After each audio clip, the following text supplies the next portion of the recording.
Hi friends, இன்றைக்கி நம்ம என்ன பார்க்க போகிறோம்னா மொய்னா கல்ச்சர் எப்படி கல்ச்சர் பண்ணுறதுனாங்க பார்க்க போகிறோம். நம்ம கையில் இருக்கிறது வந்து மொய்னா கல்ச்சருங்க, ஸ்டார்ட் அப்புங்க. ஈஸி தாங்க மொய்னா கல்ச்சர் பண்ணுறது, பெருசாலாம் ஒன்றும் கஷ்டம்லாம் ஒன்றும் இல்லைங்க. வாங்க அது எப்படி கல்ச்சர் பண்ணுறதுன்னு வாங்க பார்க்கலாம். ஃபஸ்ட்டு வந்து நமக்கு ஸ்டார்ட் அப் மொய்னா கல்ச்சர் கண்டிப்பாக தேவைங்க நம்ம கல்ச்சர் பண்ணுறதுக்கு. அப்புறம் வந்துட்டு ஒரு ஈஸ்ட் வேணுங்க, கொஞ்சமாக ஈஸ்ட் வேணுங்க நமக்கு. அப்புறம் ஒரு பவுலில் கொஞ்சமாக தண்ணி எடுத்துக்கோங்க. தண்ணி எடுத்துகிட்டு ஈஸ்ட்டை வந்து அதில் போட்டு நல்லா மிக்ஸ் பண்ணிக்கணுங்க.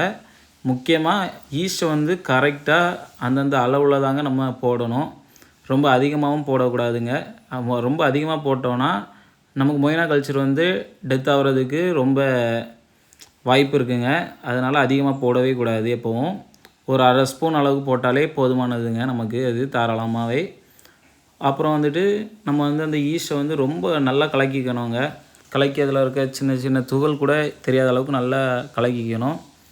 அது வந்து கலக்கின உடனே நல்ல ஒயிட் கலரில் பால் கலரில் நல்லா வரோங்க.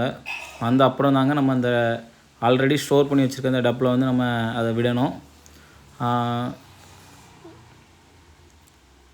பார்த்திங்களாங்க, இந்த மாதிரி தாங்க விடணும்.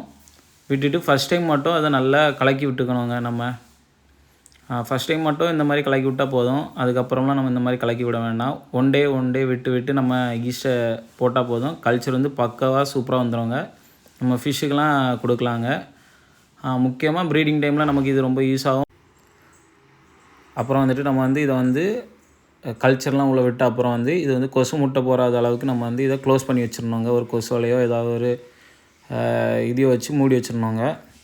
கொசு வந்து முட்டை விட்டுனா கல்ச்சர்லாம் க்ராஷ் ஆகிரும். இந்த வீடியோ உங்களுக்கு யூஸ்ஃபுல்லாக இருக்கும்னு நம்புகிறேங்க.